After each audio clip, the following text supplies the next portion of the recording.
বিশেষ আলোচনার বোধহয় প্রয়োজন নেই মনে করি।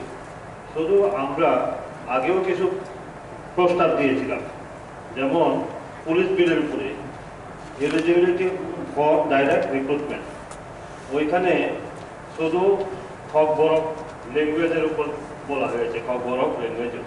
এটার উপর অবশ্য সুন্দরভাবে ওই আমাদের ডেপুটি সিএমও বলেছেন এবং ভূপাকরা আমাদের এই হাউসের মেম্বার উনিও বলেছেন।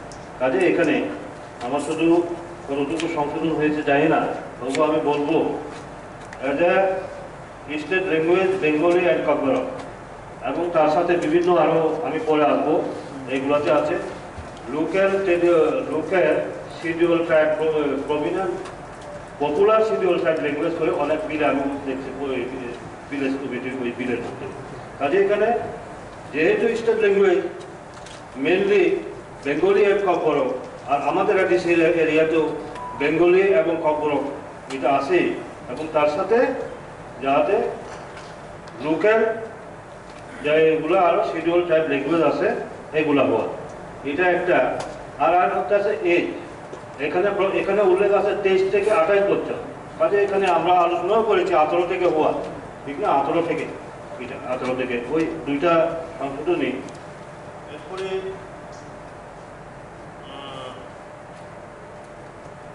tribal areas of and as introduced in the Tripura Tribal Areas Autonomous District Village Committee Conduct of Election 4th Amendment Bill 2021। ঠিক আছে, এখানে আলোচনা হয়েছে। এটা তো লোকাল চিত্রটা খুব সুন্দর বলেছেন, এটা তো কোনো ব্যাপার। আর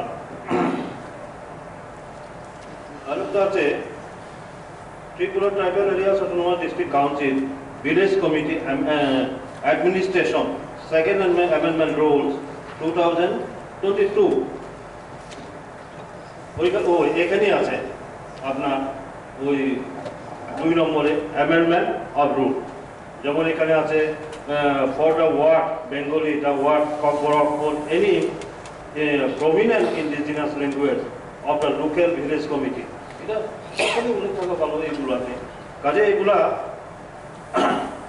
ওই Bengali, Kokborok and others schedule tribe local language এগুলা। কাজে এগুলা সংশোধন হলে তো কোনো ব্যাপার নেই।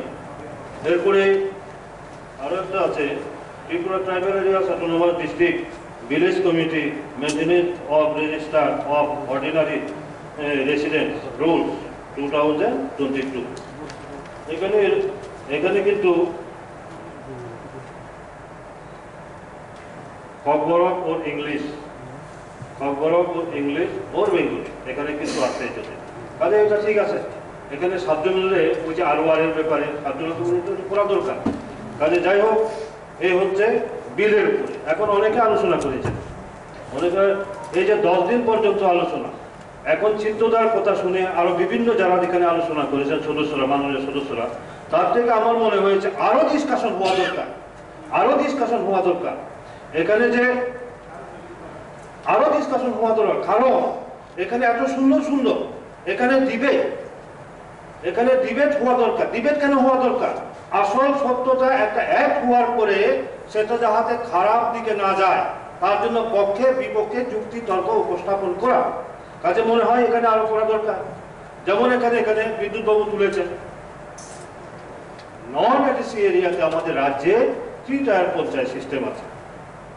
আমাদেরও এডিসি এলাকার মধ্যে যদিও সেটা না হয়, কিন্তু অ্যাডমিনিস্ট্রেটিভ সেটআপ, প্রশাসনিক যে কাঠামোটা আমাদের আছে। কি আছে? Village committee, sub zonal committee, zonal committee আছে তো, কিন্তু আসে যে এটা কি আমরা আইনি রূপ কতটুকু দিতে পেরেছি? যেমন ধরেন পঞ্চায়েত অ্যাক্ট, ত্রিপুরা পঞ্চায়েত অ্যাক্ট 1993 কথা উল্লেখ আছে কি? ত্রিপুরা পঞ্চায়েত অ্যাক্ট 1993। এখানে কিন্তু 1 টায়ার, 2 টায়ার, 3 টায়ার কিছু নেই, কিন্তু তারা এখানে কি করেছে? 3টা স্তরে তারা করেছে: গ্রাম পঞ্চায়েত, পঞ্চায়েত সমিতি, জেলা পঞ্চায়েত সমিতি বা জেলা পরিষদ। কাজেই আমাদের এডিসিতে আমি বারবার কিন্তু প্রথমবার থেকে আমি তুলেছি এখানে দোষারোপের ব্যাপার না, বরং আমি অপোজিশন থেকেও আমি প্রথম তুলেছি এই কথাগুলো। আমাদের কি করা দরকার?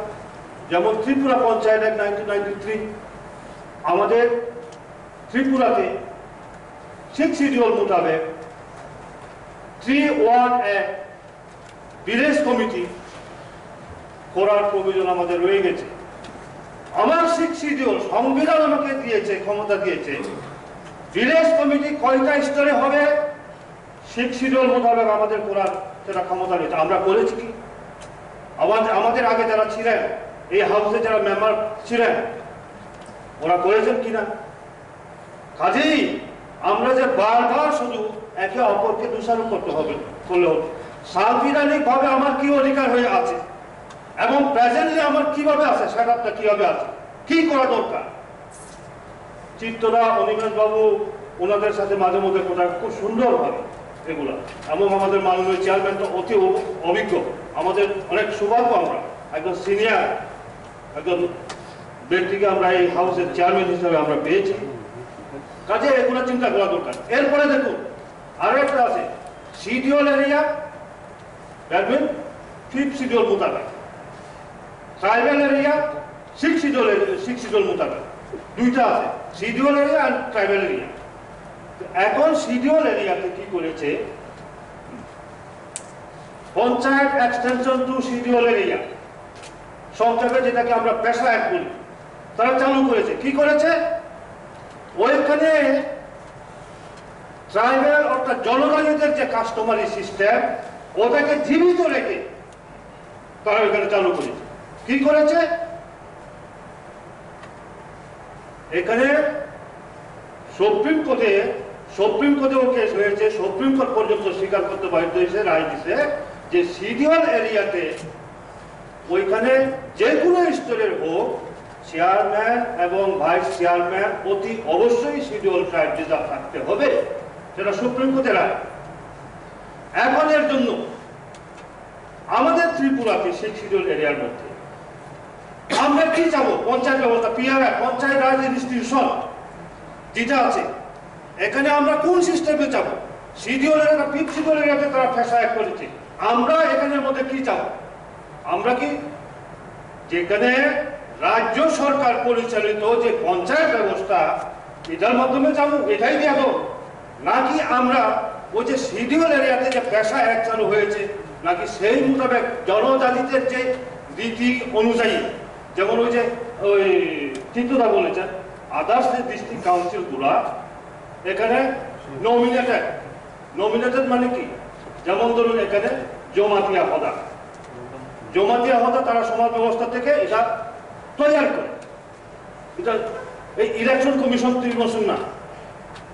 এইরকম ভাবে মেঘালয়ের 3টা ডিস্ট্রিক্ট কাউন্সিলে এইভাবে আছে। আমার এক বন্ধু ব্যক্তি চিফ এক্সিকিউটিভ মেম্বার প্রবর্তীয় ওই কার্বি আংলংয়ে, আমি প্রথম বুঝতাম না, আমি এখন কয় বিমল দা ট্রেডিশনাল ভিলেজ কাউন্সিল তো ট্রেডিশনাল ভিলেজ কাউন্সিল, আমি যেমন নাকি এরপরে বুঝতে পারছি, আমি বুঝতেছি না, তখন কইছে ট্রেডিশনাল ভিলেজ কাউন্সিল। কেন? ব্রিটিশ পিরিয়ড থেকে শিডিউল এরিয়া, হ্যাঁ, শিডিউল এরিয়া ব্রিটিশরা কেন ঘোষণা করেছে যে ট্রাইবেলদের রাইট, ট্রাইবেলদের বংশ পরস্পরায় সামাজিকগতভাবে সামাজিক আইনের মাধ্যমে তাদের যে অধিকার, সেটা ব্রিটিশরা পর্যন্ত স্বীকার করতে হয়েছে, এবং যার কারণে এই স্বাধীন ভারতবর্ষেও আমরা অনেকটা দোষারোপ করি, কিন্তু আমি দোষারোপ করব আমাদেরকে, আমরা যারা জনজাতি বলে বলি। কারণ 1960-তে যখন ইউএন ডাবর কমিশন হয়, চেয়ারম্যান স্যার আপনি ভালো জানেন ইউএন ডাবর কমিশন যখন ত্রিপুরাতে আসার পর পঞ্চায়েত ব্যবস্থার পরে কিভাবে লিখেছেন, রিপোর্টটা কিভাবে লিখেছেন, অ্যাকসেপ্ট জমাতিয়া, কুকি এন্ড লুসাই, 3টা ট্রাইবসের মধ্যে ট্রেডিশনাল ভিলেজ কাউন্সিল সেটআপটা আছে, আদার্স 19 ট্রাইবসের মধ্যে কারোর নেই। এটা আমাদের আছে, 3টা ট্রাইবসের ব্যাপারে স্বীকার করেছে পঞ্চায়েত ব্যবস্থা, এবং সরকার কেসে বলেছে যে ট্রাইবাল বা জনজাতিদের যে তাদের যে বংশ পরস্পরা যে আইনের মাধ্যমে তারা পরিচালিত হয়ে আছে, সেটাকে তাকে উৎসাহিত করা হয়। সারা জাগর কমিশনের রিপোর্টে বলা হয়েছে এবং বিভিন্ন কমিশনের রিপোর্ট থাকবে। কিন্তু এই জায়গাতে শিডিউল ট্রাইব কমিশন করো। কিন্তু দুর্ভাগ্য হচ্ছে আমরা যারা জনজাতি আমরা কতটুকু এটার গুরুত্ব দিই নিজের ট্রাইবসের ব্যাপারে। এখন যদি আমাদের কালচার আমাদের ট্রেডিশনের সিস্টেমই যদি হারিয়ে ফেলি তাহলে এই শিখ শিডিউলই থাকবে কেন? কারণ আম্বেদকর তারা কি যুক্তি তুলেছেন, ইংরেজ যখন পরাধীন ভারতবর্ষের মধ্যেও জনজাতিদের কিন্তু অধিকার দিতে হয়েছে, জনজাতিদের অধিকার দিতে হয়েছে শিডিউলের ঘোষণা করে। স্বাধীন ভারতবর্ষে কেন হবে না? তার মোতাবেক তো শিডিউলের এবং ট্রাইবাল এরিয়া, ফিফথ শিডিউল এবং সিক্স শিডিউল এরিয়া। কাজে আমি মনে করি এটার ব্যাপারে আরো কিছু আলোচনা করা দরকার। এখনো আপনার কনসেপ্টটা ক্লিয়ার না। 3 টায়ার পঞ্চায়েত সিস্টেম, পঞ্চায়েত রাজ ইনস্টিটিউশন, সেটা কি রাজ্যে যেভাবে চলছে আমরা কি বলবো রাজ্য তুমি যেভাবে চালাচ্ছ এইভাবে ছাপিয়ে দাও আমাদেরকে? আমাদের মাথায় রাখতে হবে পার্লামেন্ট ও স্টেট লেজিসলেচার কোনো এক আমাদেরকে চাপিয়ে দিতে পারবে না যতক্ষণ পর্যন্ত আমরা এটা গ্রহণ না করি। কাজেই সেই কারণেই পিআরআই পঞ্চায়েত রাজ ইনস্টিটিউশন সারা ভারতবর্ষে চালু হলেও শিখ শিডিউলের চালু হয় নাই, ফিফথ শিডিউলের এরিয়াতে করা হয়েছে। এখন আমাদের এলাকাতে কি হবে, যেমন নাকি চিত্রদা বলেছেন এই আপনার ফিনান্স কমিশন, 15 ফিনান্স কমিশনের রাইট আছে সিক্স শিডিউলের এরিয়াগুলোতে টাকা রিলিজ করার জন্য। যেমন ট্রেডিশনাল বডি যেটা ট্রেডিশনাল বডি এগুলোকেও তারা যে দেবে। কাজে আমাদের এই যে ভিলেজ কমিটির উপরে আমাদের আরো আলোচনা করা দরকার। আমি মাননীয় চেয়ারম্যান, আমরা সৌভাগ্য আপনার মতো অভিজ্ঞ চেয়ারম্যান আমরা পেয়েছি। আমি একদম দিল থেকে অন্তর থেকে আমি বলছি আমাদের যে ব্যাংক থেকে যতটুকু সম্ভব আমরা সহযোগিতার হাত আপনাদেরকে বাড়িয়ে দেব।